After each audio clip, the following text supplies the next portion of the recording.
Hey guys, have you been working in your PDM vault and tried to export a BOM from your bill of materials, but you are not getting the results that you want because the columns, like your description, might have a comma in them? Well, today's Q-tip might be for you. Inside PDM, you're going to be able to export your bill of materials to a CSV file, but that CSV file actually relies on your regional settings for Windows to determine what type of a delimiter to use, whether it's a comma, semicolon, vertical bar, whatever. So we're going to show you how to set the regional settings to get the results that you're looking for. And there's some surprises in here that might be beneficial to you. Let's take, for example, this 90921 bill of materials. And inside the bill of materials, we've got the engineering bill of materials, which is our column layout bill of materials for PDM. Then we have the CAD BOM, which is going to be on the face of the drawing. No matter what we export, when we do the save as, it's going to export using our current list delimiter settings. So by default, PDM is configured to export the delimiter as a comma. So let's go ahead and check that out. Click the BOM Save As, change our file type from a BOM to a CSV. We're going to set this to export to the desktop, and then I'm going to put in here comma just as part of the file name so that we can distinguish it in just a moment. Click Save.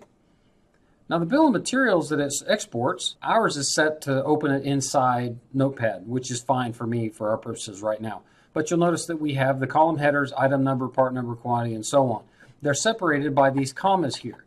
One thing that you'll notice is that whenever your delimiter is set to a comma, PDM will actually determine if there are commas or spaces or whatever inside of any one of these fields, and it will actually encase those with quotations so that they can be separated later in your application. They'll get read in properly. If you have a need to use something other than a comma for your delimiter, then we can change that using our regional settings with Windows.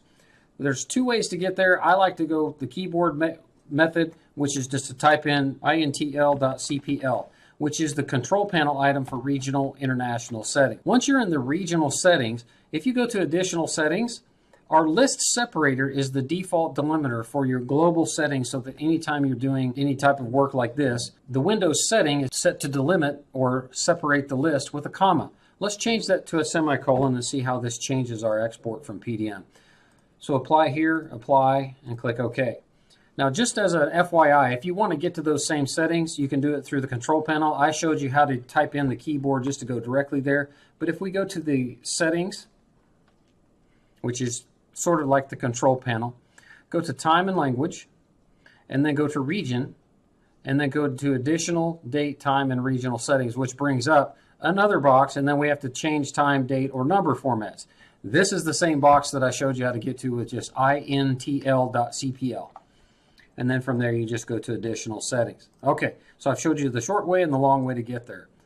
Let's go ahead and export this same bill of materials as a CSV, except this time we're going to use the semicolon as a delimiter. So we will select the desktop, change our file type to CSV, and then in the file name, I'm going to actually put in semicolon. We should now have two bills of materials out here. This one is the comma, and this one is the semicolon. Let's go ahead and open them both. This is the semicolon, so that our columns are separated by a semicolon. Each one of these column sets, this one is the comma. Now you'll notice the one that has the comma as the list separator actually put the quotations around each one of these fields that has commas already in it. Up top here where we're using the semicolon, it did not do that because Windows already knows that if I bring this into Excel, it's going to import correctly because the semicolon is very different than the comma. Just some basic settings, changing your regional settings, list separator from a comma to a semicolon to help with your bill of materials exports from SOLIDWORKS PDM. I hope today's Q-tip's been helpful for you. Thanks for watching. Believe in the Q.